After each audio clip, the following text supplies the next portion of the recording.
Hello students, haloalkane হ্যালো অ্যারিনের মধ্যে আমরা হ্যালো অ্যালকেনের কেমিক্যাল রিয়াকশন পড়ছিলাম। লাস্ট ভিডিওতে আমরা nucleophilic substitution of haloalkanes এটা কমপ্লিট করেছিলাম। আজকে আমরা শুরু করছি elimination reaction of haloalkanes. এবার এলিমিনেশন রিয়াকশন আমরা এর আগে অলরেডি ডিটেলে পড়ে রেখেছিলাম কোথায়, রিয়াকশন মেকানিজম চ্যাপ্টারে 1।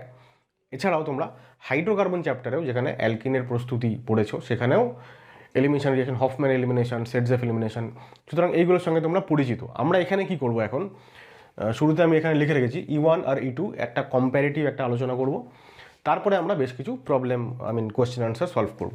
তো শুরুতে দেখো এখানে লিখছি যে E1 আর E2 দুটো কলাম বানিয়েছি। E1 এর আন্ডারে 2 step or multi step reaction.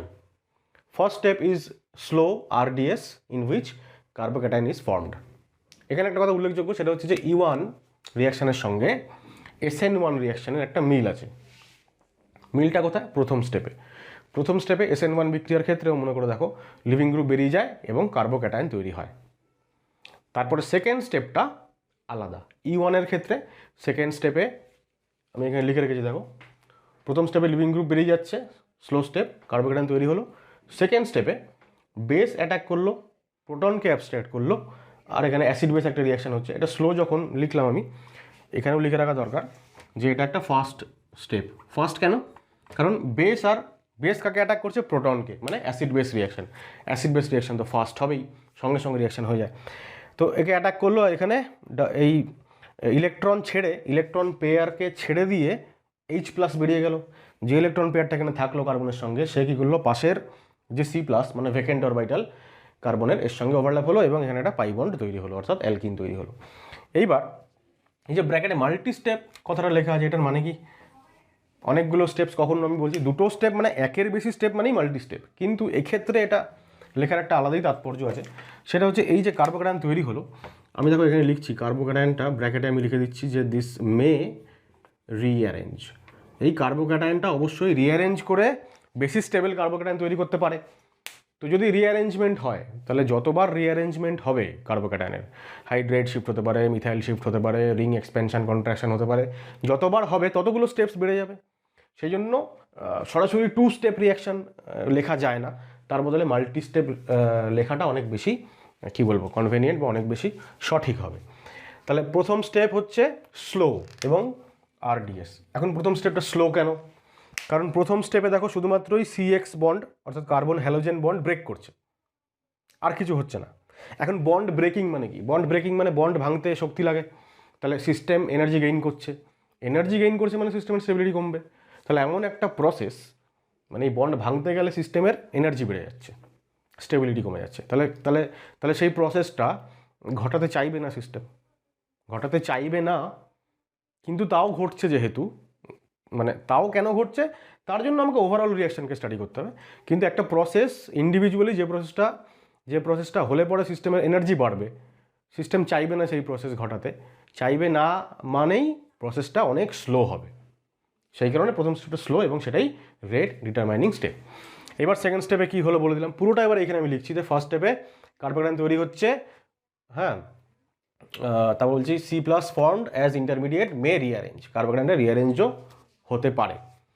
তারপর বলছি rate of reaction increases as stability of carbocation increases. যেহেতু ইন্টারমিডিয়েট কার্বোক্যাটায়ন তৈরি হচ্ছে, কার্বোক্যাটায়নের স্টেবিলিটি যত বাড়বে তত রিয়াকশন তাড়াতাড়ি ফরওয়ার্ড ডাইরেকশনে এগোবে। সুতরাং কার্বোক্যাটায়নের স্টেবিলিটির উপরে কিন্তু রেট অফ রিয়াকশন E1 এর ক্ষেত্রে ডিপেন্ড করে।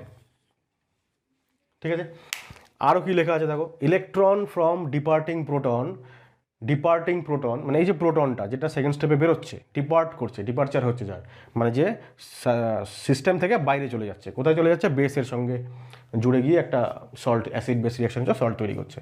তো electron from departing proton can move towards positively charged carbon atom. এই যে যখন ইলেকট্রনটা এই বন্ডের যে ইলেকট্রন পেয়ারকে ছেড়ে প্রোটন বেরিয়ে যাচ্ছে, তো ইলেকট্রন পেয়ার এখানে থাকছে, সে কী করছে? পজিটিভলি চার্জ কার্বনের দিকে মুভ করছে, মানে এই ফিল্ড অরবিটালের সঙ্গে পাশের যে পজিটিভলি চার্জড কার্বন, তার যে ভ্যাকেন্ট অরবিটাল তার সঙ্গে ওভারল্যাপিং হচ্ছে। এই যে মুভ টুয়ার্ডস মানেই হচ্ছে ওই ওভারল্যাপিংয়ের কথাটা বলছে। Move towards positively charge carbon atom from either side, মানে কি, যেহেতু কার্বোক্যাটায়নটা প্ল্যানার, sp2 হাইব্রিডাইজড প্ল্যানার, তাহলে ওর দুটো লোবের যে কোনো একটা লোবের দিক থেকেই কিন্তু ওভারল্যাপিংটা হতে পারে, as C+ is planar sp2। So both syn and anti elimination takes place. Syn and anti elimination মানে, তো যদি দুদিক থেকেই অ্যাটাক করার সম্ভাবনা থাকে, দুদিক থেকেই ওভারল্যাপিংয়ের সম্ভাবনা যদি থাকে, সেক্ষেত্রে যদি পাশাপাশি থাকা গ্রুপসগুলো আলাদা হয়, তাহলে আমরা বোথ সিস অ্যালকিন এবং ট্রান্স অ্যালকিন দুটোই পাবো, কারণ both syn and anti elimination দুটোই একসঙ্গে এখানে ঘটার সম্ভাবনা আছে।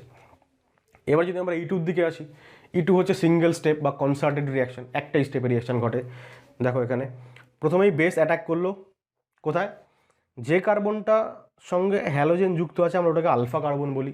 আমি এখানে যদিও লিখিনি ওটা, যে কার্বনের সঙ্গে হ্যালোজেন যুক্ত আছে এটা আলফা কার্বন, আর যে কার্বন থেকে হাইড্রোজেন বেরোচ্ছে ওটা বিটা কার্বন। আমরা এর আগে রিয়াকশন মেকানিজম পড়ার সময় ডিটেলে পড়েছিলাম যে E1 E2 E1CB এগুলো সব হচ্ছে বিটা এলিমিনেশন বা 1-2 এলিমিনেশন। 1-2 মানে এক, যেখান থেকে এটা যদি 1 হয় তাহলে এটা 2, এক থেকে যদি হ্যালোজেন বেরোয়, 2 থেকে হাইড্রোজেন প্রোটন, সুতরাং এক থেকে যদি লিভিং গ্রুপ বেরোয়, 2 থেকে প্রোটন, সুতরাং 1-2 বা আলফা বিটা বা যাই হোক বিটা এলিমিনেশন এরকম বলা হয়। তো কী হচ্ছে, বেস প্রথমে বিটা হাইড্রোজেনকে অ্যাবস্ট্রাক্ট করছে, অ্যাসিড বেস রিয়াকশন হচ্ছে এখানে।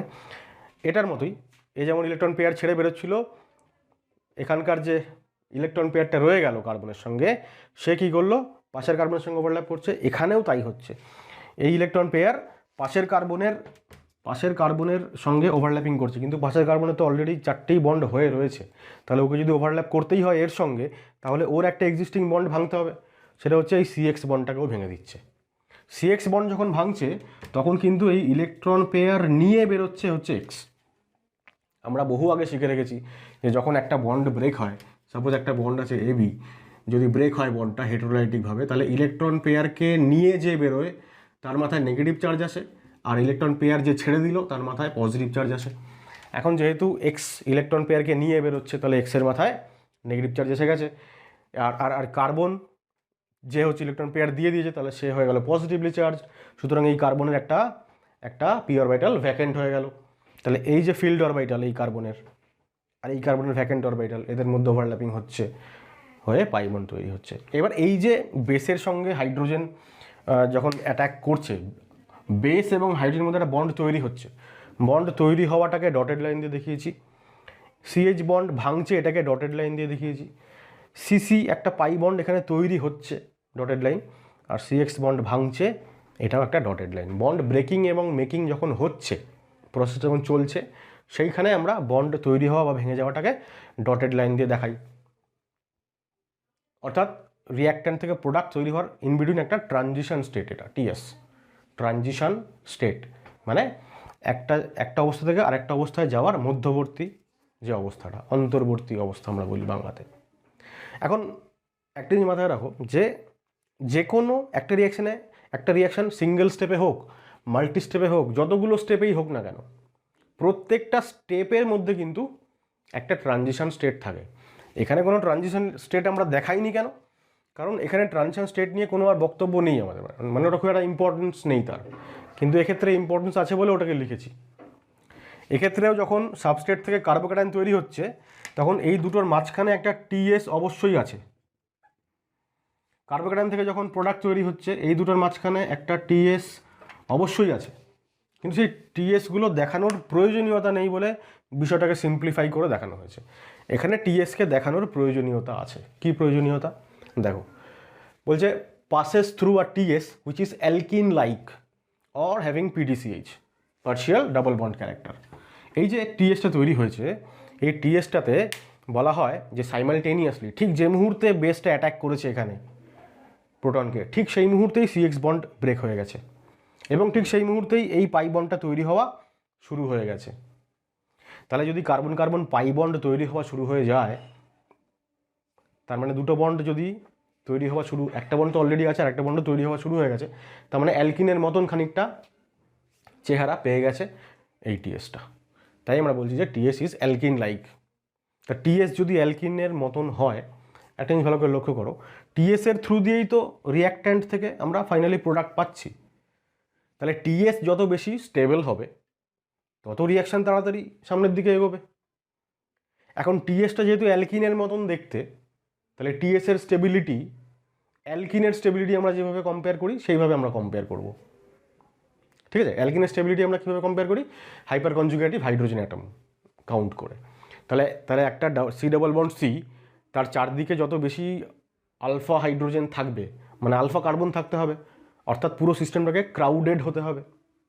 তাই আমরা এখানে বলছি যে since TS is alkene like, so if stability of double bond increases, মানে stability of alkene double bond increase যদি করে, তাহলে স্টেবিলিটি অফ টিএস বাড়বে, তাই তো? যেটা আমি একটু আগে বললাম যে যদি ডাবল বন্ডের মানে অ্যালকিনের মতন যেহেতু দেখতে টিএস, তাহলে অ্যালকিনের স্টেবিলিটি যেভাবে আমরা দেখি ঠিক সেইভাবে আমরা টিএসের স্টেবিলিটি দেখব।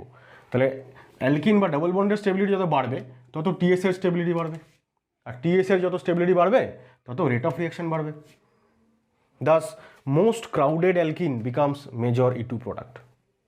তাই জন্য আমরা যখন E2 রিয়াকশন ঘটাই তখন আমরা সেই অ্যালকিনটাকে মেজর অ্যালকিন হিসেবে উৎপাদন করি, বা উৎপাদন হয় রাদার, অ্যাকচুয়ালি আমরা লিখি সেইভাবেই, যেটাকে আমরা দেখি যে সেটা মোস্ট ক্রাউডেড কার্বন। ক্রাউডেড মানে যেখানে বেশি সংখ্যক আলফা কার্বন এবং আলফা হাইড্রোজেন আছে, কারণ হাইপার কনজুগেশন থেকেই আমরা মেইনলি অ্যালকিনের স্টেবিলিটিকে ডিসাইড করি। যদিও রেজোনেন্সও একটা অনেক বড় ফ্যাক্টর, ইভেন বড় ফ্যাক্টর, কিন্তু জেনারেলি আমরা হাইপার কনজুগেশন দিয়েই দেখি। যদি দেখি যে কোথাও হাইপার কনজুগেশনের পরিবর্তে রেজোনেন্স দ্বারা স্টেবিলাইজড হচ্ছে টিএস, তাহলে সেই টিএসের স্টেবিলিটি আরও বেড়ে যাবে, সে বিষয়ে কোনো সন্দেহ নেই। কিন্তু ইনিশিয়ালি আমরা এটাই বলি যে যত ক্রাউডেড হবে অ্যালকিনটা তত টিএসের স্টেবিলিটি বাড়বে, ফলে রেট অফ রিয়াকশন বাড়বে, এবং সেটাকে আমরা মেজর প্রোডাক্ট হিসেবে পাবো। এখানে আরেকটা কথা লিখছি, খুব ইম্পর্টেন্ট এটা, দেখো এখানে বলছে গ্রুপস টু বি এলিমিনেটেড। যে গ্রুপসগুলো এলিমিনেট হবে মানে বাইরে বেরোবে, কারা কারা? হ্যালোজেন আর hydrogen, beta hydrogen and halogen atom must be anti periplanar to each আদার।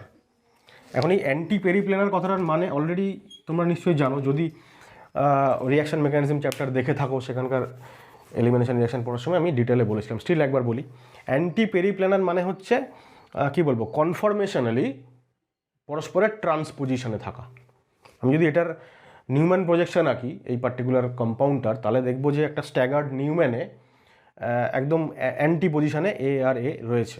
মানে আমি এখানে দেখাই একটু ছোটো করে, মানে যদি নিউম্যানের ফ্রন্ট কার্বনে হ্যালোজেন এখানে থাকে আর এখানে দুটো আলাদা ধরো গ্রুপ, তাহলে যদি স্ট্যাগার্ড আঁকি তাহলে এই ঠিক অপোজিট 180 ডিগ্রি অ্যাঙ্গেলে থাকবে হাইড্রোজেন।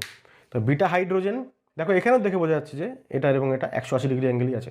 তো 180 ডিগ্রি অ্যাঙ্গেলে বিটা হাইড্রোজেন এবং হ্যালোজেনকে থাকতে হবে, আদারওয়াইজ E2 এলিমিনেশন হবে না। E2 এলিমিনেশন মানেই হচ্ছে এই দুটো গ্রুপ পরস্পরের অ্যান্টি পেরিপ্ল্যানার, অর্থাৎ অ্যান্টি এলিমিনেশন অনলি, ঠিক আছে? অর্থাৎ only anti elimination, anti elimination. আমরা দেখো E1 রিয়াকশানে কী লিখেছি, both syn and anti elimination takes place, কিন্তু E2তে অনলি অ্যান্টি এলিমিনেশন, এবং এলিমিনেশন হতে গেলে হ্যালোজেন এবং হাইড্রোজেনকে পরস্পরের 180 degree angle, dihedral angle maintain করতেই হবে, ঠিক আছে? যখনই আমরা অ্যান্টি এলিমিনেশন লিখি এবং সেটাকে যদি আমরা কখনো নিউম্যান প্রজেকশন দিয়ে দেখাই, তাহলে এদের এরকম স্ট্যাগার্ড কনফার্মেশন আঁকতে হয়। আর সিন এলিমিনেশনের ক্ষেত্রে ওদের ফুলি ইক্লিপসড কনফার্মেশন আঁকতে হয়। আমি এগুলো আগে ডিসকাস করেছিলাম। যাই হোক, এটা কপি করো। পরের পয়েন্ট দেখো, কাইনেটিক্স মানে reaction kinetics. Rate equal to K into rate constant into RX, মানে সাবস্ট্রেট। শুধুমাত্রই সাবস্ট্রেটের কনসেন্ট্রেশনের উপরে রেট ডিপেন্ড করে। কেন? কারণ প্রথম স্টেপটা RDS এবং সেই স্টেপে কেবলমাত্রই সাবস্ট্রেটটাই ছিল। সেই কারণে আমরা বলবো রিয়াকশনের মলিকুলারিটি হচ্ছে 1, ইউনিমলিকুলার রিয়াকশন, সেই কারণেই E1 রিয়াকশন। আর এক্ষেত্রে একটাই স্টেপে রিয়াকশন ঘটে, সেই স্টেপে সাবস্ট্রেট মানে অ্যালকিল হ্যালাইড আর বেস দুজনেই থাকে, তাই জন্য দুজনেরই কনসেন্ট্রেশনের উপরে রেট ডিপেন্ড করে, তাই জন্য মলিকুলারিটি হচ্ছে 2, তাই জন্য আমরা বলি এটা E2 রিয়াকশন। এবার রিঅ্যাক্টিভিটি অর্ডার, কিসের উপর রিয়াকশনের রেট ডিপেন্ড করে এবং কিভাবে। প্রথমে সাবস্ট্রেট, দেখো দু ক্ষেত্রেই টার্সিয়ারি সাবস্ট্রেট সব থেকে তাড়াতাড়ি রিয়াকশন করে, তারপরে সেকেন্ডারি অ্যান্ড ফাইনালি প্রাইমারি। এবার টার্সিয়ারি সব থেকে তাড়াতাড়ি রিয়াকশন করে কেন, রিয়াকশন রেট বেশি কেন? কারণ এক্ষেত্রে আমরা জানি কার্বোক্যাটায়ন তৈরি হয়, আর টার্সিয়ারি কার্বোক্যাটায়ন সব থেকে বেশি স্টেবল, তারপর সেকেন্ডারি, তারপরে প্রাইমারি। আর এর ক্ষেত্রে কি হচ্ছে, আমরা বলছিলাম যে টিএসটা যত বেশি ক্রাউডেড হবে তত আলফা হাইড্রোজেনের সংখ্যা বাড়বে, টিএসের স্টেবিলিটি বাড়বে, যেহেতু টিএসটা অ্যালকিন লাইক। তো সেই কারণে টার্সিয়ারি যদি হয় তাহলে অনেক বেশি ক্রাউডেড, অনেক বেশি আলফা হাইড্রোজেন, টিএস অনেক বেশি স্টেবিলাইজড করবে এবং রেট অফ রিয়াকশন বেড়ে যাবে। রিয়েজেন্ট হচ্ছে এক্ষেত্রে উইক বেস, E1 এর ক্ষেত্রে উইক বেস অ্যালকোহল বিশেষ করে আমরা ব্যবহার করি, অ্যালকোহল, এবং অবশ্যই টেম্পারেচার দিতে হয়।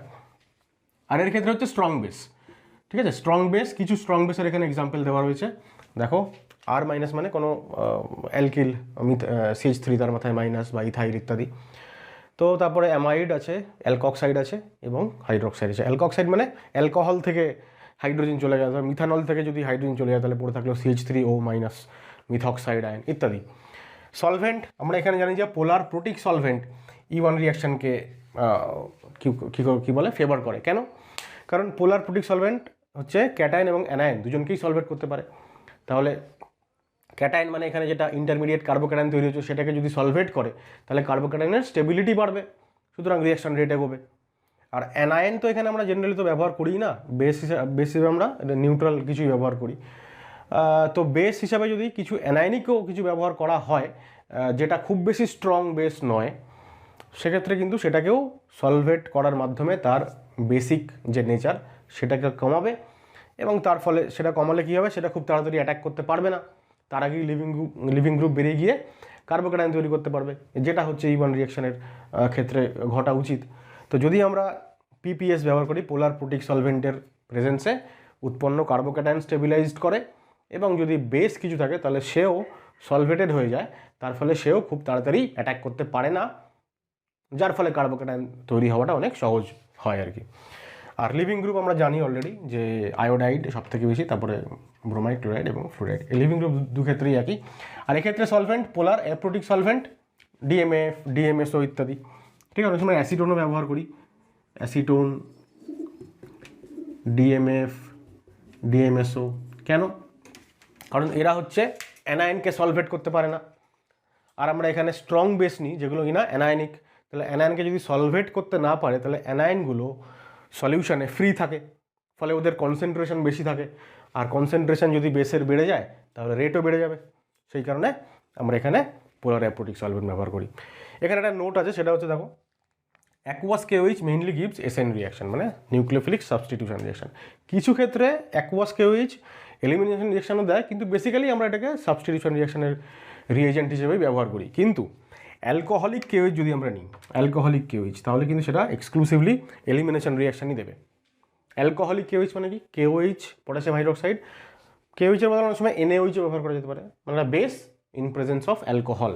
তো কী হয় দেখো রিয়াকশনটা কী হয়, ধরো একটা অ্যালকোহল আছে ROH, তার সঙ্গে বেস আছে ধরো KOH। এবার এখান KOH এর মধ্যে OH মাইনাস, আর এখানকার অ্যালকোহল তো H প্লাস আর RO মাইনাস অ্যালকক্সাইড আয়ন, তাহলে এই H প্লাস আর OH মাইনাস যদি জল তৈরি করে দেয়, এখানে একটা অ্যাসিড বেস টাইপের রিয়াকশন হয়, তাহলে K প্লাস আর OR মাইনাস তৈরি হবে সল্ট হিসাবে, অর্থাৎ পটাশিয়াম অ্যালকক্সাইড, অর্থাৎ অ্যালকক্সাইড আয়ন তৈরি হয়ে গেল, খুব স্ট্রং বেস। তাহলে স্ট্রং বেস যেহেতু এটা এলিমিনেশন রিয়াকশনকে ফেভার করবে। আর NaNH2 ইন লিকুইড অ্যামোনিয়া সলভেন্টে সোডিয়াম অ্যামাইডকে যদি দিই তাহলে এই NH2 মাইনাস তৈরি হবে, আর NH2 মাইনাস একটা স্ট্রং বেস, সেই কারণে ওটাও এলিমিনেশন রিয়াকশনকে কিন্তু ফেভার করবে।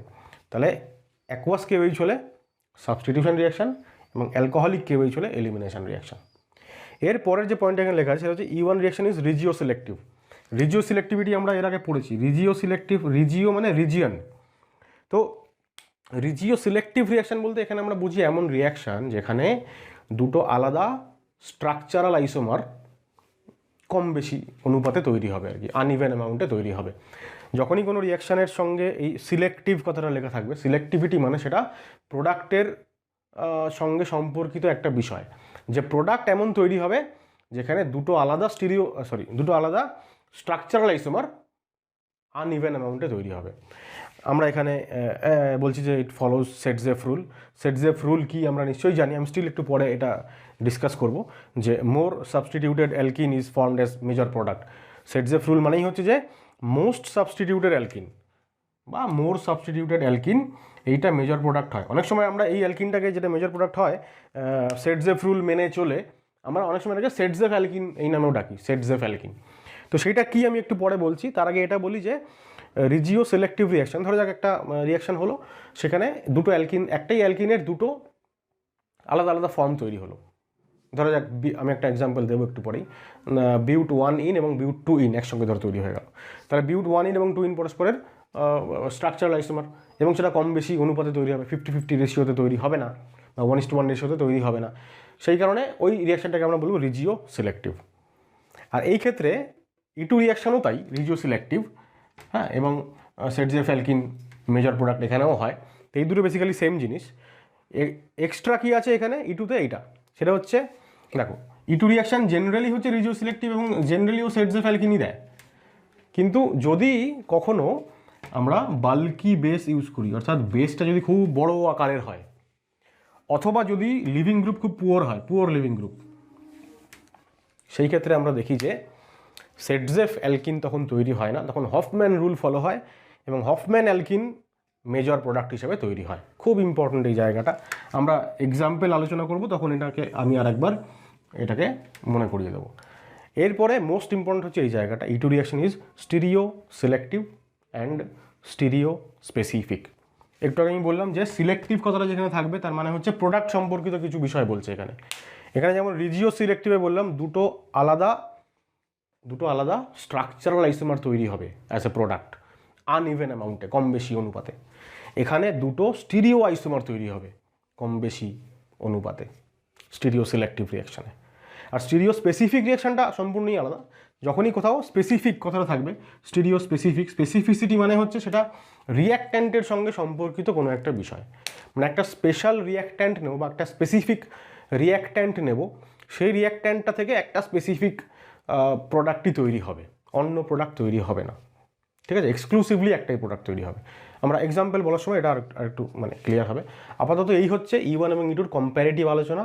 এরপরে আমরা এক্সাম্পল বলার মাধ্যমে যা যা এখানে আলোচনা করলাম সেইগুলোকে ক্ল্যারিফাই করব। দেখো এরপর একটা করে এক্সাম্পল দিয়ে আমি রিজিও সিলেক্টিভিটি, স্টিরিও সিলেক্টিভিটি এবং স্টিরিও স্পেসিফিসিটি এইগুলো এক্সপ্লেন করছি। তো কী হয়, ধরা যাক একটা এরকম অ্যালকিল হ্যালাইড আছে, এরকম CH3 CH2 CHBr CH3, ঠিক আছে। এবার ধরা যাক আমি E2 রিয়াকশন বলছি, E1 রিয়াকশনেও কিন্তু রিজিও সিলেক্টিভিটি হয়। E1 রিয়াকশানেরটা লাস্টে একটু বলে দিচ্ছি, তার আগে যদি E2 রিয়াকশান বলি, দেখো E2 রিয়াকশানে কী হতে পারে, আমি এখানে একটা H মুছে দিয়ে এইভাবে দেখালাম, আর এখানেও একটা H উপরে দেখালাম। এবার E2 রিয়াকশানে কী হচ্ছে, একটা স্ট্রং বেস দিতে হয় আমাদেরকে। ধরা যাক আমি দিয়েছি ETO মাইনাস, ঠিক আছে, ইথানল সলভেন্টে। এবার ETO মাইনাস আছে আর হিট দিয়েছি, ETO মাইনাস স্ট্রং বেস, সুতরাং এখানে কি বলবো, E2 রিয়াকশন হবে, E2। এবার দুটো পসিবিলিটি আছে, এক হচ্ছে বেসটা এই প্রোটনটাকে অ্যাবস্ট্রাক্ট করলো এবং এইভাবে লিভিং গ্রুপ বেরোলো, এইটা একটা পসিবিলিটি। আর একটা পসিবিলিটি এটা হতে পারে যে ETOটা, আমি এদিক থেকে দেখাচ্ছি ওটাকে, বেসটা এসে, এখন আমি কি বললাম সবার প্রথমে যে কার্বনের সঙ্গে লিভিং গ্রুপ সেটা তো আলফা কার্বন, আলফা কার্বনের পাশের কার্বনটা হচ্ছে বিটা কার্বন, তাহলে এদিকেও বিটা কার্বন আছে, এদিকেও বিটা কার্বন আছে। এবার বিটা কার্বন থেকে হাইড্রোজেনটা বেরোবে, বিটা হাইড্রোজেন, যে কারণে আমরা আলফা বিটা বা 1-2 এলিমিনেশন বা বিটা এলিমিনেশন বলি। তাহলে আইদার এই বিটা কার্বনটাকে অ্যাবস্ট্রাক্ট করবে বেস, অথবা এদিককার বিটা কার্বনটাকে। যদি এই বিটা কার্বনটাকে অ্যাবস্ট্রাক্ট করে বেস, তাহলে এই বন্ডটা খুলবে এবং তারপরে লিভিং গ্রুপ বেরোবে, ঠিক আছে। এবার যেটা আমি রেড কালার দিয়ে দেখালাম তার ক্ষেত্রে প্রোডাক্ট কি তৈরি হবে দেখো, তাহলে দুটো জিনিস হতে পারে। রেড কালারের প্রোডাক্ট কী হচ্ছে দেখো, CH3, এখানটায় কোনো রিয়াকশান হয়নি, CH3 CH2 এইখানে রিয়াকশান হয়েছে, CH আর এই CH2-র মাঝখানে ডাবল বন্ড আসবে, CH ডাবল বন্ড CH2। আর যেটা আমি গ্রিন কালার দিয়ে দেখালাম সেইখানে কী আসবে দেখো, CH3 CH, তারপরে এখানে ডাবল বন্ড হবে, CH3 CH, তারপরে ডাবল বন্ড হয়ে গেল CH3, এই হয়ে গেল দুখানা প্রোডাক্ট। এই দুটো প্রোডাক্ট তৈরি হবে, এই দুটো হচ্ছে পসিবিলিটি, যেহেতু দুখানা বিটা কার্বনে দুটো বিটা হাইড্রোজেন আছে। এইবার খুব ভালো করে লক্ষ্য করো, দিস ইজ বিউট 2 ইন আর এটা হচ্ছে বিউট 1 ইন, ঠিক আছে। এই হাইড্রোজেনটা একদম এক প্রান্তে আছে, এটা স্টেরিক্যালি কম হিন্ডার্ড, কিন্তু এই হাইড্রোজেনটা দুটো কার্বনের মাঝামাঝি একটা জায়গাতে আছে, সুতরাং এইটা একটু ক্রাউডেড পজিশনে আছে। ঠিক আছে। এইখান থেকে তৈরি হওয়া যে অ্যালকিনটা, এই অ্যালকিনটাতে যদি আমরা এই অ্যালকিনে যদি আমরা স্টেবিলিটি দেখি, তাহলে আমরা দেখব যে এখানে এই অ্যালকিন গ্রুপের সাপেক্ষে এদিকে 3টে আর এদিকে 3টে 6টা আলফা হাইড্রোজেন আছে, 6টা আলফা হাইড্রোজেন, সুতরাং স্টেবিলিটি বেশি। এক্ষেত্রে মাত্র অ্যালকিন গ্রুপের সাপেক্ষে 2টো আলফা হাইড্রোজেন, 2টো আলফা হাইড্রোজেন। ঠিক আছে। আমরা একটু আগেই বলছিলাম যে E2 রিঅ্যাকশনের ক্ষেত্রে কি হয়, এই যে আইদার টিএসটা তৈরি হবে, এই যে এইখানে ডাবল বন্ড তৈরি হবে টিএসে হাফ বন্ডটা, অথবা এইখানে তৈরি হবে। কোনটা বেশি স্টেবল হবে টিএস এর ক্ষেত্রে? টিএস যেহেতু অ্যালকিন লাইক E2তে, সুতরাং যে অ্যালকিন বেশি স্টেবল তার মতন টিএস যেখানে তৈরি হবে সেটা বেশি স্টেবল, অর্থাৎ মোর স্টেবল অ্যালকিনটা মেজর প্রোডাক্ট। সুতরাং E2 রিঅ্যাকশানে এইটা মেজর এবং বেশি পরিমাণে তৈরি হবে, এবং এইটা কম পরিমাণে তৈরি হবে। ইনফ্যাক্ট E1 রিঅ্যাকশনের ক্ষেত্রেও এটাই বেশি পরিমাণে তৈরি হয়, এইটা কম পরিমাণে তৈরি হয়। এবার আমি সেটজেফ বা হফম্যান এই বিষয়টা পরিষ্কার করার চেষ্টা করছি। দেখো সি ডবল বন্ড সি, যদি পেরেন্ট কোনো মলিকিউল হয়, আমরা পেরেন্ট মলিকিউল ইথিলিন থেকে আমরা ভাবার চেষ্টা করি। ইথিলিনের সঙ্গে আমরা বিউট 1 ইন এবং বিউট 2 ইনকে আমরা কম্পেয়ার করি। দেখো খুব ভালো করে লক্ষ্য করো, এইখানে একটা যদি ইথাইল চলে আসে তাহলেই এটা হয়ে গেল বিউট 1 ইন। ঠিক আছে, 1 2 3 অ্যান্ড 4 4টে কার্বন, তাহলে এটা হয়ে গেল বিউট 1 ইন। ঠিক আছে, এটার সঙ্গে এটা মিলিয়ে দেখো এক্স্যাক্টলি একই। এই ডাবল বন্ডেড কার্বনের সঙ্গে 2টো হাইড্রোজেন, আর এই কার্বনটার সঙ্গে একটা হাইড্রোজেন একটা ইথাইল, তো এইভাবে লিখলাম। আর ওইটা যদি লিখি বিউট 2 ইনটাকে যদি লিখি তাহলে কি লিখবো দেখো, CH3CH ডাবল বন্ড CH3CH, তাহলে 1 2 3 অ্যান্ড 4, 2 3-এর মাঝখানে ডাবল বন্ড, তাহলে দিস ইজ বিউট 2 ইন। হলো, এর সঙ্গে কম্পেয়ার করছি, এটা আমাদের পেরেন্টে ডাবল বন্ডেড কার্বনের সঙ্গে কটা করে হাইড্রোজেন আছে? 2টো করে আছে। আমরা বলছি এখান থেকে যখন এখানে আসছি, একটা হাইড্রোজেন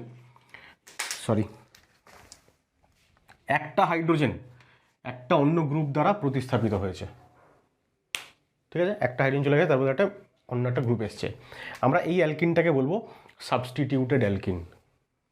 কবার সাবস্টিটিউটেড? কতবার হয়েছে সাবস্টিটিউশন? একবার হাইড্রোজেন চলে গিয়ে একটা গ্রুপ এসছে। কিন্তু যদি এখানে আসি তাহলে দেখবো যে এখানে 2টো আলাদা গ্রুপ আছে। তাহলে ধরা যাক এই হাইড্রোজেনটা, এইটা এবং এইটা, 2টো হাইড্রোজেন চলে গিয়ে তার পরিবর্তে 2টো মিথাইল এসছে। ঠিক আছে, তাহলে এখানে সাবস্টিটিউশন কবার ঘটেছে? হাইড্রোজেন চলে গিয়ে অন্য গ্রুপ আসার ব্যাপারটা কবার ঘটেছে? 2বার যদি হয় তাহলে আমরা এই যে অ্যালকিনটা তৈরি হয়েছে এটাকে আমরা বলবো মোর সাবস্টিটিউটেড অ্যালকিন। আর এখানে একবার ঘটেছে, সুতরাং this is less substituted alkyne. এটাই আমরা একটু আগে বোঝানোর চেষ্টা করছিলাম যে এই মোর সাবস্টিটিউটেড অ্যালকিনটাই তৈরি হবে যদি সেটজেফ রুল ফলো হয়। তাই মোর সাবস্টিটিউটেড অ্যালকিনটাকে আমরা অনেক সময় বলি সেটজেফ অ্যালকিন, এবং এই মোর সাবস্টিটিউটেড অ্যালকিন তৈরি হওয়ার ব্যাপারটাকেই বলা হয় যে সেটজেফ রুল ফলো হচ্ছে। আর এই লেস সাবস্টিটিউটেড অ্যালকিনটাকে আমরা বলি হফম্যান অ্যালকিন, এবং এইটা তৈরি হওয়ার ব্যাপারটাকেই বলা হয় যে হফম্যান রুল ফলো হচ্ছে, সেটজেফ রুল এখানে ফলো হচ্ছে না। তাহলে যেহেতু E2 রিঅ্যাকশান, একটা পয়েন্টে লিখেছিলাম যে E2 রিঅ্যাকশান রিজিও সিলেক্টিভ এবং সেটজেফ রুল ফলো করে, অর্থাৎ Saytzeff product is the major product. তাহলে এই যে এইটা সেটজেফ প্রোডাক্ট কোনটা? মোর সাবস্টিটিউট যে অ্যালকিনটা সেটা, এবং এইটা বেশি পরিমাণে তৈরি হয় E2 রিঅ্যাকশানে। তাহলে আমরা এমনিতেও দেখতে পাচ্ছি যে E2 রিঅ্যাকশানে যেহেতু বেশি স্টেবল অ্যালকিনটাই মেজর প্রোডাক্ট, সেই হিসেবে আমরা সেটা অলরেডি আগে দেখে নিয়েছি। এক তো এটা বেশি স্টেবল, 2 এটা বেশি সাবস্টিটিউটেড। ইনফ্যাক্ট বেশি সাবস্টিটিউটেড বলেই বেশি স্টেবল, সাবস্টিটিউশন বেশি হয়েছে বলেই এখানে 2খানা আলফা কার্বন অর্থাৎ 6টা আলফা হাইড্রোজেন, তাই জন্য স্টেবিলিটি বেশি। তাহলে আমরা বলবো যে এটা হচ্ছে আসলে এই বিউট টু ইন যেটা, এইটা হচ্ছে আসলে সেটজেফ অ্যালকিন, আর ব্র্যাকেটে আমি লিখে দিলাম মেজর, আর এই বিউট ওয়ান ইনটা আসলে হফম্যান অ্যালকিন এবং এটা হচ্ছে মাইনর। এইবার যেটা বলার সেটা হচ্ছে যে এই যে বিউট ওয়ান ইন এবং বিউট টু ইন, এরা কী ধরনের isomer? Structural isomer, positional isomer. Double বন্ডের পজিশনটা আলাদা জায়গাতে আছে। পজিশনাল আইসোমার অর্থাৎ স্ট্রাকচারাল আইসোমার। রিজিও সিলেক্টিভিটি মানেই হচ্ছে দুটো স্ট্রাকচারাল আইসোমার আনইভেন অ্যামাউন্টে তৈরি হবে, একটা বেশি একটা কম। আমরা এখানে দেখি যে অলমোস্ট বিউট টু ইনটা এটা অলমোস্ট 80% তৈরি হয়, আর এটা 20% তৈরি হয়। সুতরাং অবশ্যই এটা বেশি পরিমাণে তৈরি হয়েছে, আনইভেন অ্যামাউন্টে তৈরি হয়েছে। আনইভেন অ্যামাউন্টে দুটো স্ট্রাকচারাল আইসোমার এই তৈরি হওয়ার ঘটনাকেই আমরা বলবো রিজিও সিলেক্টিভিটি। সুতরাং ইটু রিয়াকশন ইজ রিজিও সিলেক্টিভ। ঠিক আছে, এখন ইটু রিয়াকশন রিজিও সিলেক্টিভ কীভাবে প্রমাণ করবো? এই ধরনের কোয়েশ্চেন তো পরীক্ষাতে আসবে না, তো কিন্তু বিষয়টা আমাদের কনসেপ্টটা ক্লিয়ার থাকা দরকার।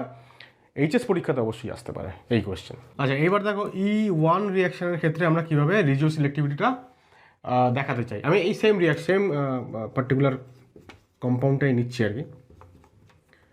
আচ্ছা, ছেড়ে দাও, এটা CH2 লিখি, CH2 CHBr CH3, same compound নিলাম। এবার আমরা স্ট্রং বেসের জায়গায় একটা উইক বেস নেব, শুধুমাত্র ETOH। উইক বেসের প্রেজেন্সে এবার কিন্তু E1 রিয়াকশন হবে। ঠিক আছে, ETOH এবং ডেল্টা হিট করলে অবশ্যই এলিমিনেশন রিয়াকশনের পসিবিলিটি বাড়ে। হাই টেম্পারেচারে এলিমিনেশন রিয়াকশন ফেভার করে ওভার সাবস্টিটিউশন রিয়াকশন। তাহলে প্রথমে এই লিভিং গ্রুপ বেরিয়ে গেল। লিভিং গ্রুপ বেরিয়ে যাওয়ার পরে CH3 CH2টাকে এবার আমি এরকম দেখাচ্ছি, ক্যাটায়ন তৈরি হলো CH3। ঠিক আছে, এইবার দেখো এই CH3টাকে আমি আবার CH2 আর এরকম দেখাচ্ছি। তাহলে আমরা বুঝতেই পারছি যে এই যে পার্টিকুলার যে কার্বনটায় লিভিং গ্রুপ ছিল এটা আলফা, এটা বিটা, এটা বিটা, সুতরাং এইটা বিটা কার্বন আর এইটা বিটা কার্বন। এবার কোন বিটা কার্বন থেকে হাইড্রোজেন বেরোবে?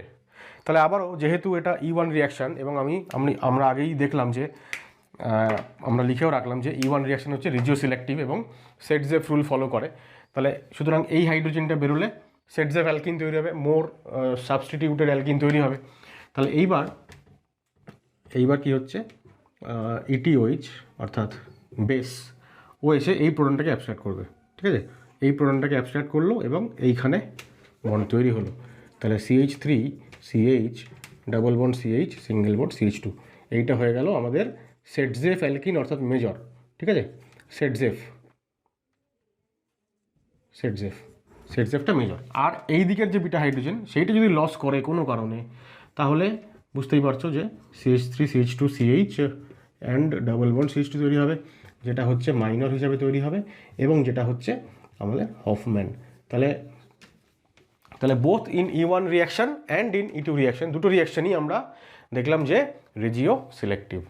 এবার যদি স্টিরিও সিলেক্টিভিটির কথা বলি, স্টিরিও সিলেক্টিভিটি এবং স্টিরিও স্পেসিফিসিটি এটা হচ্ছে E2 রিয়াকশানের কী বলবো বৈশিষ্ট্য। তাহলে এবার E1টাকে আমি মুছে দিচ্ছি। E2 রিয়াকশান যদি আমি খুব ভালো করে লক্ষ্য করি, তাহলে E2 রিয়াকশানে আমরা জানি যে অ্যান্টি এলিমিনেশন হয়। E2 রিয়াকশানে অ্যান্টি এলিমিনেশন হয়। অ্যান্টি এলিমিনেশনটা খুব ভালো করে দেখানোর জন্য আমি যেটা করব, এই সেম এক্সাম্পলটাকে আমি এবার ফিশার প্রজেকশন ফর্মুলাতে আঁকবো এবং এই ক্ষেত্রে আমরা এই পার্টিকুলার যে এক্সাম্পলটা মানে যেটা আমাদের মেজরলি তৈরি হয়েছে সেটজেফ অ্যালকিনটা, এইটাতে ফোকাস করব। স্টিরিও সিলেক্টিভিটি অর্থাৎ দুটো স্টিরিও আইসোমার তারা আনইভেন অ্যামাউন্টে তৈরি হবে। এই পার্টিকুলার কম্পাউন্ডটাকে তুমি দেখো CH3, এখানে CH3 দিলাম, H এখানে H, CH3 CH2 হয়ে গেল, তারপরে CHBr। ফিশার প্রজেকশন থেকে যদি আমাকে E2 এলিমিনেশন অর্থাৎ অ্যান্টি এলিমিনেশনের প্রোডাক্ট বানাতে হয়, তার একটা খুব সুন্দর শর্টকাট ফর্মুলা আছে। সেটা হচ্ছে দেখো, আমি এখানে ETO মাইনাস দিলাম। কি করব আমি সিম্পলি, আর ধরো ডেল্টা দেওয়া আছে মানে E2 রিয়াকশান হচ্ছে, সিম্পলি আমাকে লক্ষ্য করতে হবে যে ব্রোমিন বেরোবে, আর তার পাশের কার্বনে, মানে এটা যদি আলফা কার্বন হয়, আলফা কার্বনে লিভিং গ্রুপ থাকবে, তাহলে বিটা কার্বনের থেকে হাইড্রোজেন বেরোবে। এটা যদি ফিশার পজিশনের বাঁ দিকে থাকে, তাহলে উল্টো দিকের হাইড্রোজেনটাকে আমরা আউট করব, মানে এলিমিনেট করব। এবং প্রোডাক্ট কি তৈরি হবে, ভার্টিক্যাল লাইনে যারা যারা আছে CH3, তারপরে দুটো কার্বন, তারপরে CH3, মানে এই দুটো CH3 গ্রুপকে, ভার্টিক্যাল কার্বনের দুটো CH3 গ্রুপকে আমরা একই সঙ্গে লিখবো, মানে একটাই বন্ডে থাকবে। এরকম দেখো, CH3 একটা বন্ড দিলাম, মানে এই কার্বনটা হলো, তারপরে একটা কার্বন হবে, তারপরে মিথাইল হবে, এই দুটো কার্বন হলো, এবার মিথাইল হলো। তা এখান থেকে অ্যালকিন তৈরি হবে আর কি। তো অ্যালকিনের একই সাইডে রাখবো, সেম সাইডে রাখবো কাকে, ভার্টিক্যাল লাইনে ওপরে এবং নিচে যে দুটো গ্রুপ আছে তাদেরকে। শর্টকাট ফর্মুলা এটা। আর কি করব এবার, তাহলে এটা যদি 1 নম্বর কার্বন হয়, তাহলে 2 নম্বর কার্বনের সঙ্গে একটা হাইড্রোজেন এ তো বেরিয়ে গেল, পড়ে থাকলো একটা হাইড্রোজেন, লিখে দিলাম। এখানে পড়ে থাকলো কি, একটা হাইড্রোজেন, লিখে দিলাম। এই হয়ে গেল প্রোডাক্ট। এইটা দেখো খুব ভালো করে লক্ষ্য করো, এটা সিস বিউট-2-ইন, সিস অ্যালকিন, দুটো সিমিলার গ্রুপ একই দিকে ডাবল বন্ডের, তাহলে সিস প্রোডাক্ট হয়ে গেল। অ্যাট দ্য সেম টাইম এই একই কম্পাউন্ডে ট্রান্স অ্যালকিনও তৈরি হয় একই কম্পাউন্ডে। কীভাবে তৈরি হয় দেখো, ট্রান্স কম্পাউন্ড যদি আমাকে লিখতে হয়, তাহলে আমাকে বিটা কার্বনে এই যে একটা হাইড্রোজেন আছে, এ তো বেরিয়ে গেল, এ বেরিয়ে গেলে সিস তৈরি হচ্ছে, তাহলে এটা বেরিয়ে গেলে নিশ্চয়ই ট্রান্স তৈরি হবে না। ট্রান্স তৈরি হওয়ার জন্য উল্টো দিকের যে হাইড্রোজেনটা আছে ওটাকে বাইরে বের করতে হবে অ্যাজ এ বিটা হাইড্রোজেন। কিন্তু ওই হাইড্রোজেনটা তো এখন এই মুহূর্তে ছবিতে যা দেখা যাচ্ছে ব্রোমিনের সঙ্গে অ্যান্টি পজিশনে নেই, তো সিন পজিশনে আছে। সুতরাং এটাকে অ্যান্টি পজিশনে আনতে হবে। অ্যান্টি পজিশনে নিয়ে আসার উপায় কি, নিশ্চয়ই তোমরা পড়েছো ফিশার প্রজেকশনে, তিনটে গ্রুপের পজিশন যদি এইভাবে ইন্টারচেঞ্জ করা হয়, তাহলে কনফিগারেশনটা সেম থাকে। ঠিক আছে, আচ্ছা আমরা এটা করবো না, আমরা উল্টো দেখালাম অ্যারোটা। ব্রোমিনটা যেহেতু আমরা ফিক্সড রেখেছি, তাহলে এই হাইড্রোজেনটাকে এই দিকে আসতে হবে, তাহলে একে এই দিকে নিয়ে আসলাম, এটাকে উপরে গেল, আর মিথাইলটা এই দিকে আসলো।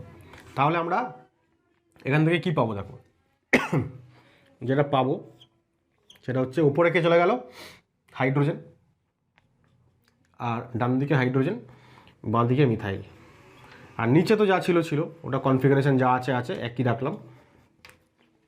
আমি বোঝানোর সুবিধার্থে কী করলাম, এই যে হাইড্রোজেনটাকে লাল কালারে দেওয়া ছিল সেইটা তো উপরে চলে গেল, ওটাকে আমি লাল কালারে দিয়ে দিলাম, ওটা বেরোচ্ছে না। ঠিক আছে, বেরোচ্ছে কোন দুটো, বেরোচ্ছে এই ব্রোমিনটা এবং তার অ্যান্টি পজিশনে থাকা হাইড্রোজেনটা। তাহলে কি তৈরি হবে দেখো, ওপরে এবং নিচে থাকা গ্রুপকে একই দিকে রাখতে হবে। নিচে আছে মিথাইল, উপরে আছে হাইড্রোজেন, একই দিকে রাখলাম। আর ডাবল বন্ডের উল্টো দিকে উপরের এই কার্বনে কি আছে, মিথাইল রাখলাম। এই কার্বনে কি আছে, হাইড্রোজেন রাখলাম। খুব ভালো করে লক্ষ্য করো, এটা ট্রান্স বিউট-2-ইন, তাহলে সেম কম্পাউন্ড, কিন্তু জাস্ট আমি তিনটে গ্রুপকে যদি রোটেট করাই, তাহলে ফিশার প্রজেকশনের কনফিগারেশন সেম থাকে, অর্থাৎ কম্পাউন্ডটা সেম থাকে, পাল্টায় না। তাহলে সেম কম্পাউন্ড থেকে একবার তৈরি হলো সিস অ্যালকিন, একবার তৈরি হচ্ছে ট্রান্স অ্যালকিন। তার মানে এই যে বিউট-2-ইন তৈরি হয়েছে, আসলে এই বিউট-2-ইনের দুটো স্টিরিও আইসোমার তৈরি হবে। ঠিক আছে, অ্যাকচুয়ালি এটা হয়ে গেল ট্রান্স, আর এইটা হয়ে গেল সিস। এটা সিস বিউট-2-ইন, এটা ট্রান্স বিউট-2-ইন। কীভাবে তৈরি হলো তার মেকানিজমটা আমি এইখানে শর্টকাটে দেখালাম। তাহলে এই যে একই বিউট-2-ইন, তার দুটো স্টিরিও আইসোমার তৈরি হয়ে গেল অ্যাজ এ প্রোডাক্ট। আমরা বলবো রিয়াকশানটা স্টিরিও সিলেক্টিভ মানে দুটো স্টিরিও আইসোমেরিক প্রোডাক্ট আনইভেন অ্যামাউন্টে তৈরি হবে, আনইভেন, একটা বেশি একটা কম। অবভিয়াসলি ট্রান্সটা বেশি স্টেবল, সুতরাং ট্রান্সটা বেশি পরিমাণে তৈরি হবে এবং সিসটা কম পরিমাণে তৈরি হবে। তাহলে রিজিও সিলেক্টিভিটি এবং স্টিরিও সিলেক্টিভিটি আশা করা যায় বোঝাতে পারলাম। এরপরে আমি বলবো স্টিরিও স্পেসিফিসিটি। আচ্ছা, স্টিরিও স্পেসিফিসিটি ব্যাপারটা বলার আগে এই স্টিরিও সিলেক্টিভিটির মধ্যে আমি একটা জিনিস জাস্ট মিস করে গেছিলাম বলতে, সেজন্য আমি আবার আমাকে এই ছবিগুলো আঁকতে হলো। দেখো এখানে ব্রোমিন আর এইচ অ্যান্টি পজিশনে আছে, এরা এলিমিনেট হলো। ভার্টিক্যাল লাইনের গ্রুপ দুটোকে আমরা একই দিকে রাখলাম। এবার এই সবুজ রঙের হাইড্রোজেনটা এটা রইলো এখানে প্রোডাক্টে এটা দেখাতে ভুলে গেছি, এটা রইলো। আর এইখানে যে হাইড্রোজেনটা উইদাউট মার্কিং সেটা রইলো, এখানে সিস প্রোডাক্ট তৈরি হলো। আর আমরা কি করলাম, এইখান থেকে যখন আমরা এইটা বানালাম, আমরা জাস্ট এই সবুজ হাইড্রোজেনটাকে ব্রোমিনের অ্যান্টি পজিশনে আনার জন্য আমরা কী করলাম, তিনটে গ্রুপকে ইন্টারচেঞ্জ করলাম। এখন ইন্টারচেঞ্জ করতে গিয়ে আমরা এই লাল রঙের হাইড্রোজেনটাকে উপরে পাঠালাম, মিথাইলটাকে এইখানে পাঠালাম, আর সবুজ হাইড্রোজেনটাকে ডান দিকে পাঠালাম। তো সেটাই হয়েছে এখানে। এইবার এই দুজন পরস্পর অ্যান্টি পজিশনে আছে, এলিমিনেট হবে। এইবার হাইড্রোজেন আর মিথাইল একই দিকে রইল, এই পজিশনে মিথাইল রইল, আর এই পজিশনে এই হাইড্রোজেনটা রইল। তো ট্রান্স পেলাম। এইবার এই যে স্টার্টিং মেটেরিয়ালটা, কম্পাউন্ডটা, আমি বলছি যে যখন এই গ্রুপ 3টে রোটেশন হলো তখন কনফিগারেশন সেম থাকলো, অর্থাৎ এই কম্পাউন্ড এবং এই কম্পাউন্ড আইডেন্টিক্যাল। বুঝবোটা কী করে, এইটা আমি বলতে মিস করে গেছিলাম। দেখো এই পার্টিকুলার কার্বনটা হচ্ছে কাইরাল, ঠিক আছে, ওপরের এই কার্বনটা কিন্তু কাইরাল না, এখানটায় কিন্তু দুদিকে সেম হাইড্রোজেন আছে। তাই এইখানে দেখতে পাচ্ছি ব্রোমিন এখানে আছে, উপরে এটা ইথাইল। তাহলে ব্রোমিন থেকে ইথাইল থেকে মিথাইলে গেলে ক্লকওয়াইজ এবং এই এইচটা হরাইজন্টালে, সুতরাং এটা এস কনফিগারেশন। এক্ষেত্রেও ব্রোমিন, ইথাইল, মিথাইল ক্লকওয়াইজ এবং ফোর্থ গ্রুপ হাইড্রোজেন হরাইজন্টালে, সুতরাং এটা হচ্ছে এস। অর্থাৎ দুটো কম্পাউন্ডেরই কিন্তু স্টিরিওকেমিস্ট্রি সেম, সুতরাং সেম স্টিরিও আইসোমার থেকে দুটো আলাদা আলাদা কম্পাউন্ড তৈরি হচ্ছে, একটা বেশি পরিমাণে, একটা কম পরিমাণে। জাস্ট এইখানে ওটাই লিখেছি।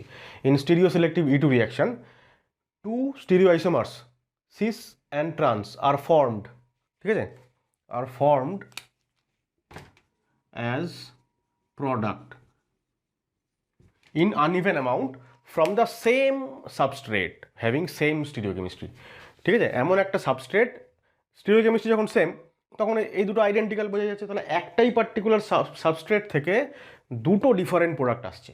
স্টিরিও সিলেক্টিভিটির সঙ্গে স্টিরিও স্পেসিফিসিটির এইটা হচ্ছে ডিফারেন্স। স্টিরিও স্পেসিফিক রিয়াকশন যখন আমরা পড়বো, এরপর আমরা দেখবো যে একটা সেম স্টিরিওকেমিস্ট্রির কম্পাউন্ড থেকে একটাই প্রোডাক্ট তৈরি হবে, দুটো প্রোডাক্ট আনইভেন অ্যামাউন্টে এইরকম হবে না। যদি দুটো প্রোডাক্ট আনইভেন অ্যামাউন্টে তৈরি হয়, দুটো প্রোডাক্ট বলতে দুটো আলাদা স্টিরিও আইসোমেরিক প্রোডাক্ট, অবশ্যই সিস এবং ট্রান্স পরস্পরের জিওমেট্রিক্যাল আইসোমার আমরা জানি। তাহলে দুটো আলাদা স্টিরিও আইসোমেরিক প্রোডাক্ট তৈরি হবে ফ্রম আ সেম কম্পাউন্ড, সেটা হয়ে যাবে স্টিরিও সিলেক্টিভ রিয়াকশান।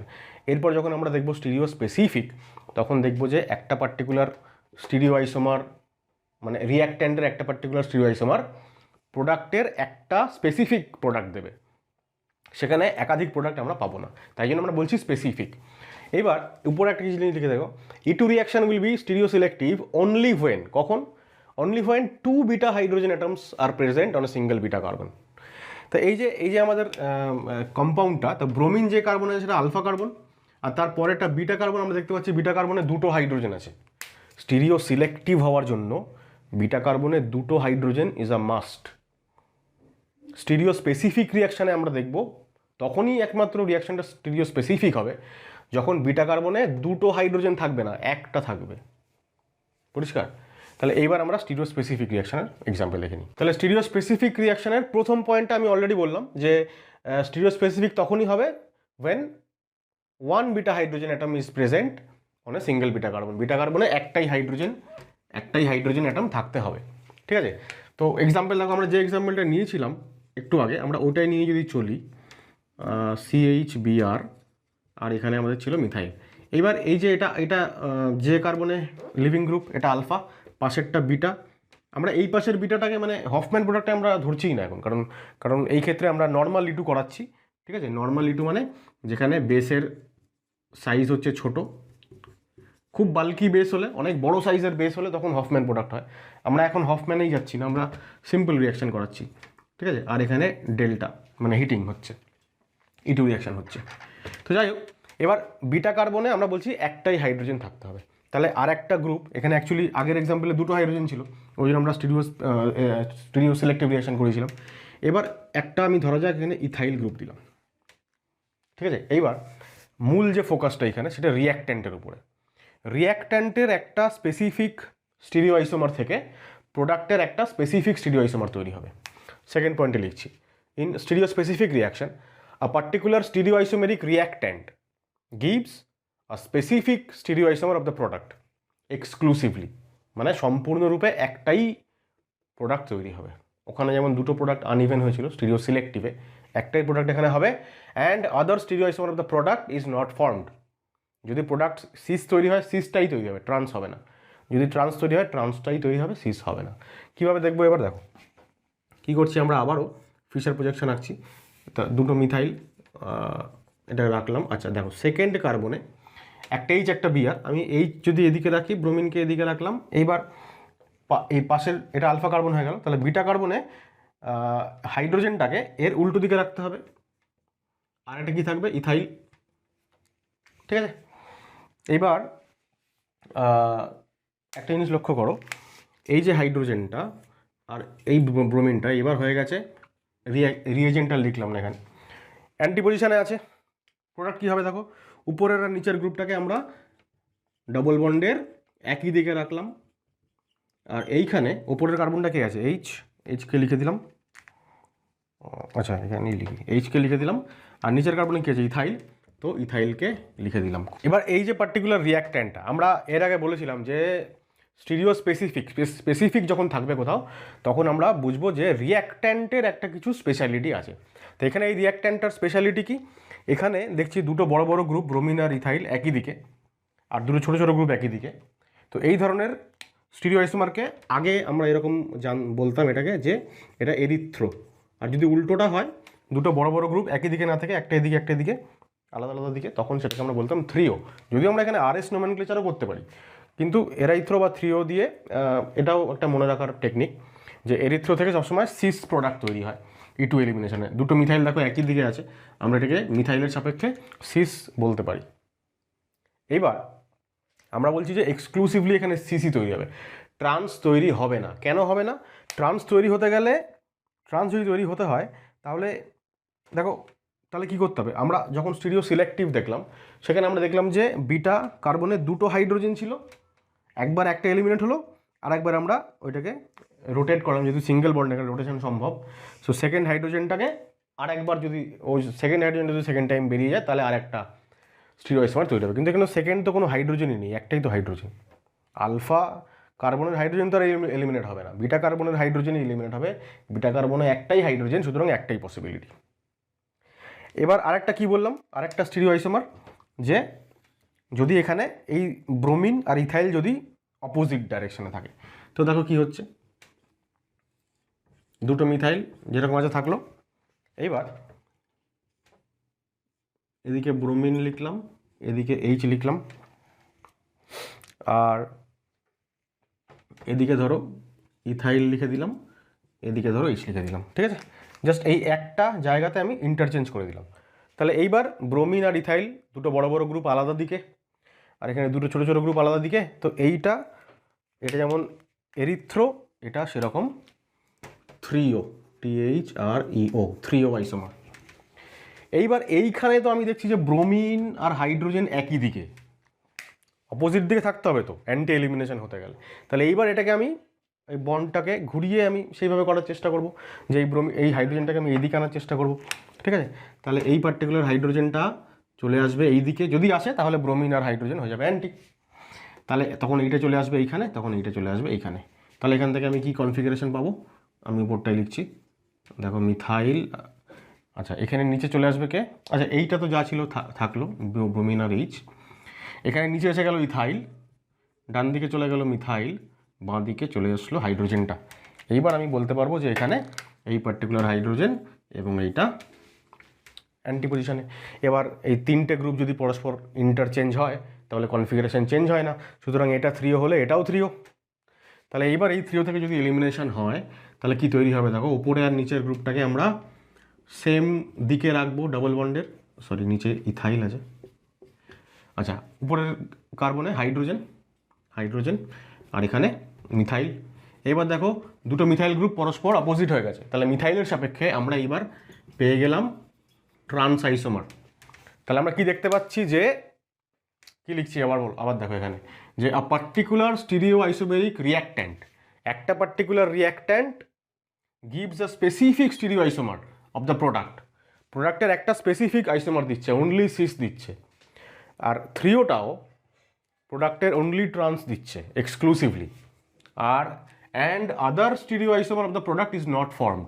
এখানে ট্রান্সও তৈরি হচ্ছে না অন্যটা, বা এখানে ট্রান্স ছাড়া অন্যটা সিস তৈরি হচ্ছে না। সুতরাং এইটা হয়ে গেল stereo specific reaction. Third point কি বলছি, আদার স্টিরিওআইসোমেরিক রিয়াক্ট্যান্ট, মানে আমি যখন প্রথমে এরাইথ্রো আইসোমার নিয়ে আলোচনা করছি তখন আমি বলছি যে এরিথ্রোর ক্ষেত্রে একমাত্র সিস তৈরি হবে, অন্য আর কেউ তৈরি হলো না, মিটে গেল। আদার স্টিরিওআইসোমেরিক রিয়াক্ট্যান্ট ইফ পার্টিসিপেটস ইন ইটো রিয়াকশন। আদার স্টিরিওআইসোমেরিক রিয়াক্ট্যান্ট মানে যদি এটা এরিথ্রো হয় তাহলে এর আদার স্টিরিওআইসোমার কোনটা, থ্রিও। তো বলছে থ্রিও যদি পার্টিসিপেট করে ইটো রিয়াকশানে তাহলে ডিফারেন্ট স্টিরিওআইসোমার অফ দ্য প্রোডাক্ট ও দেবে। এ সিস দিয়েছিল, ও ট্রান্স দেবে যদি রিয়াকশান করে। যদি রিয়াকশান করে কেন লেখা আছে, ইফ পার্টিসিপেটস কেন লেখা আছে, কারণ এরকম অনেক কেস হয় যেখানে কোনো একটা পার্টিকুলার স্টিরিওআইসোমেরিক রিয়াক্ট্যান্ট থেকে একটা পার্টিকুলার স্টিরিওআইসোমেরিক প্রোডাক্ট পেলাম, রিয়াক্ট্যান্টের অন্য যে আইসোমারটা সে দেখা গেল যে ইটু রিয়াকশানই করে না, এরকমও কেস আছে। তো সেরকম একটা এক্সাম্পল এটা বলি তাহলে ব্যাপারটা। আচ্ছা, এই তিনটে পয়েন্ট আশা করা যায় লেখা হয়ে গেছে তোমাদের। এটা মুছে নিয়ে আমি ওই এক্সাম্পলটা বলি, তাহলে আমার স্টিরিও স্পেসিফিক রিয়াকশানের বোঝানোটা কমপ্লিট হবে। তো অন্য স্টিরিওআইসোমার রিয়াকশান করবেই না, এখানে করলো কেন রিয়াকশান? এখানে আমরা বলছি যে থ্রিওআইসোমারে আমরা কি বললাম যে যেহেতু সিঙ্গেল বন্ডের এগেনস্টে রোটেশন সম্ভব, সেই জন্য গ্রুপসগুলো নিজেদের মধ্যে রোটেট করে অ্যাডজাস্ট করে যায় sp3 কার্বনে। কিন্তু যদি সিস্টেমটা লকড সিস্টেম হয়, যদি রোটেশন সম্ভব না হয়, ধরো সাইক্লিক সিস্টেম, রোটেশন যেখানে সম্ভব নয়, ধরো এখানে দুটো মিথাইল আছে, এবার এই কার্বনটাতে একটা আমার ওয়েজে ব্রোমিন আছে, আর এখানে একটা আমি ওয়েজে মিথাইল নিয়েছি। সাপোজ এইটা একটা কম্পাউন্ড, এই কম্পাউন্ডে আমাকে ইটু এলিমিনেশন করাতে হবে। ধরা যাক ইটিও মাইনাস আর ইটিওএইচ আর ডেল্টা। তাহলে এইটা দেখো, এবার ব্রোমিনটা যে কার্বনে আছে সেটা যদি আলফা হয় তাহলে তার পাশে এইটা বিটা কার্বন একটা, এই বিটাতে কোনো হাইড্রোজেন নেই, আর এই বিটাতে এইখানে একটা হাইড্রোজেন আছে। যদি মিথাইল ওয়েজে থাকে তাহলে ডেফিনেটলি ড্যাশে একটা হাইড্রোজেন আছে। তাহলে ব্রোমিন ওয়েজে হাইড্রোজেন ড্যাশে মানে অ্যান্টি পেরিপ্লেনার কন্ডিশন, সুতরাং ডেফিনেটলি রিয়াকশন হবে। তাহলে এ এসে প্রোটনকে অ্যাবস্ট্রাক্ট করলো, এইখানে ডাবল বন্ড হলো, লিভিং গ্রুপ বেরোলো। তাহলে প্রোডাক্ট আমরা কী পাবো, দেখো প্রোডাক্ট আমরা পাবো উপরে মিথাইলগুলো যেমন ছিল তেমনি রয়ে গেল, ডান দিকে এখানে ডাবল বন্ড হয়ে গেল। ডাবল বন্ড যেই হলো আমি এবার এই মিথাইলটাকে আর ওয়েজে দেখাবো না, কারণ এখন এটা sp2 হয়ে গেছে, প্লেনার হয়ে গেছে, তো ওই মিথাইলটাকে এইখানে দেখিয়ে দেবে। এই হচ্ছে প্রোডাক্ট। এটা কি আইসোমার, দেখো ব্রোমিন আর মিথাইল একই দিকে আছে, ওয়েজ আছে, দুজনেই ওয়েজ। তাহলে আমরা এটাকে যদি সিস আইসোমার বলি, তাহলে এর যেটা ট্রান্স আইসোমার রিয়াক্ট্যান্টের, তাহলে স্টিরিও স্পেসিফিক মানে কি আবার বলছি, একটা particular stereo isomer of the reactant, সেখান থেকে একটা particular stereo isomer of the product তৈরি হলো। ঠিক আছে, এটা কি ধরনের প্রোডাক্ট হয়ে গেল, এখানে দুটো বড় বড় গ্রুপ একই দিকে আছে, এটা আমি যদি ইজেড নামকরণ বলতে যাই তাহলে এখানে ধরো এখানে যদি একটা হাইড্রোজেন, এখানে একটা হাইড্রোজেন আছে, ঠিক আছে, তাহলে এদিকে বড় গ্রুপ আবার এদিকেও বড় গ্রুপ, সুতরাং এটা একটা জেড আইসোমার হলো। কিন্তু আমি যদি এই রিয়াক্ট্যান্টের এবার অন্য যে আইসোমারটা সেটা যদি নিই, এই রিয়াক্ট্যান্টের অন্য আইসোমার মানে আমি উপরে নিয়েছি সিস, তাহলে আমাকে এখানে নিতে হবে ট্রান্স। তাহলে ট্রান্স নিতে গেলে আমাকে কী করতে হবে, যদি ব্রোমিন এখানে ওয়েজে থাকে তাহলে মিথাইল এখানে ওয়েজে থাকবে না, মিথাইল এখন এখানে থাকবে ড্যাশে, তাহলে ট্রান্স হয়ে গেল। এই অবস্থায় যদি মিথাইল ড্যাশে আছে তার মানে ওয়েজে কে আছে, হাইড্রোজেন। এইবার এই ব্রোমিন আর হাইড্রোজেন, বিটা হাইড্রোজেন আর লিভিং গ্রুপ, এরা কি পরস্পরের সঙ্গে অ্যান্টি পেরিপ্ল্যানার হলো না? তো দুটোই তো ওয়েজে, তাহলে সিন পেরিপ্ল্যানার হয়ে গেল, ডাইহেড্রাল অ্যাঙ্গেল এদের মধ্যে 0 ডিগ্রি হয়ে গেল। অথচ এরা কিন্তু রোটেশন করে এই হাইড্রোজেনটা কিন্তু ওয়েজ থেকে ড্যাশে আসতে পারবে না, কারণ cyclic system, rotation is locked, rotation হবে না। সুতরাং রোটেশনই যদি না হয় তাহলে এখানে আমরা কি বলবো যে ইটু রিয়াকশান হবে না, কারণ ইটু হচ্ছে অ্যান্টি এলিমিনেশন। ইটু রিয়াকশান মানে অ্যান্টি এলিমিনেশন, যেখানে লিভিং গ্রুপ আর বিটা হাইড্রোজেনকে পরস্পরের অ্যান্টি পেরিপ্ল্যানার পজিশনে থাকতে হবে। যেহেতু সেটা সেই পজিশনে আসা সম্ভব নয়, সুতরাং ট্রান্স এখানে রিয়াকশানও করবে না। তাহলে এরকমও হতে পারে যে স্টিরিও স্পেসিফিক রিয়াকশানে দুটো আলাদা স্টিরিও আইসোমেরিক রিয়াক্ট্যান্ট তারা রিয়াকশান করছে, দুজনেই রিয়াকশান করছে। দুজনেই যদি রিয়াকশান করে তাহলে এক্সক্লুসিভলি দুজনে দুটো আলাদা স্টিরিও আইসোমেরিক প্রোডাক্ট তৈরি করবে, একজন সিস তৈরি করলে আরেকজন ট্রান্স। আবার এরকম হতে পারে যে একটা আইসোমার রিয়াকশান করছে ইটু, অন্যজন তার যা জিওমেট্রি সেই জিওমেট্রির কিছু রেস্ট্রিকশনস আছে যে কারণে সে রিয়াকশান করতেও পারছে না। তাহলে এই হয়ে গেল স্টিরিও স্পেসিফিক রিয়াকশান। আশা করা যায় বোঝাতে পারলাম। একটা এখান থেকে একটা জাস্ট কী বলবো কনক্লুশন লিখে নিই, সেটা হচ্ছে এই যে অ্যান্টি এলিমিনেশন যখন হয়, অ্যান্টি এলিমিনেশনের ক্ষেত্রে এরিথ্রো বা এরাইথ্রো আইসোমার থেকে অ্যান্টি এলিমিনেশন E2 লিখে দিই এখান থেকে সিস আইসোমার তৈরি হয় আর 3O থেকে ট্রান্স আইসোমার তৈরি হয়। কী করে মনে রাখবো? মনে রাখা খুব সহজ। 3O মানেই হচ্ছে যেখানে যদি ওপরে আর নিচে ভার্টিক্যাল ওপরে আর নিচে সেম গ্রুপ থাকে, সেক্ষেত্রে 3Oতে এই যে দুটো বড় বড় গ্রুপ বা দুটো সিমিলার গ্রুপ অপোজিট দিকে থাকবে। অপোজিট মানে কি? অপোজিট মানে ট্রান্সের মতন না। তা 3Oরও শুরুতে কি আছে? ট্রান্স। আর 3Oতে দেখতেও হবে এরকম যে দুটো সিমিলার গ্রুপ পরস্পরের অপোজিট পজিশনে আছে, আর তৈরিও হবে প্রোডাক্ট কি? ট্রান্স। সুতরাং এটা মনে রাখা কিন্তু খুব একটা জটিল বিষয় নয়, কিন্তু এটা খুব ইম্পর্ট্যান্ট। আমাদের শর্টকাটে অনেক প্রবলেম সলভ করতে গেলে খুব কাজে লাগবে এগুলো। আর কিভাবে আমরা ফিশার প্রজেকশন থেকে কোনো প্রোডাক্ট বানাবো এলিমিনেশনে, সেটাও আমি বলে দিলাম যে ওপরের আর নিচের গ্রুপটাকে এই ডাবল বন্ডের সেম দিকে রাখতে হবে, তারপরে অ্যান্টি পজিশন থেকে গ্রুপ এলিমিনেট করো, আর যেগুলো পড়ে থাকলো সেগুলোকে এখানে দিয়ে দাও। ঠিক আছে? তাহলে আজকের ভিডিওটা আমি এখানেই শেষ করবো। এই সব বোঝাতেই অনেক সময় হয়ে গেল, আজকে আর বেশি কন্টিনিউ করা যাবে না। নেক্সট ভিডিওতে আমরা কী করবো? E1 এবং E2 রিয়াকশানের প্রচুর প্রবলেম মানে কোয়েশ্চেন আনসার সলভ করবো, এবং আমরা এলিমিনেশন রিয়াকশান পরের ভিডিওতে কমপ্লিট করবো। তাহলে যদি আজকের ভিডিওটা তোমাদের ভালো লাগে অবশ্যই একটা লাইক করে দাও, শেয়ার করো বন্ধুদের সাথে। আর তোমরা যারা নতুন আমার চ্যানেলে এখনও সাবস্ক্রাইব করোনি, প্লিজ চ্যানেলটাকে সাবস্ক্রাইব করো, বেল আইকন প্রেস করো যাতে করে নোটিফিকেশানসগুলো পেতে পারো। খুব তাড়াতাড়ি দেখা হচ্ছে পরের ভিডিওতে। টাটা।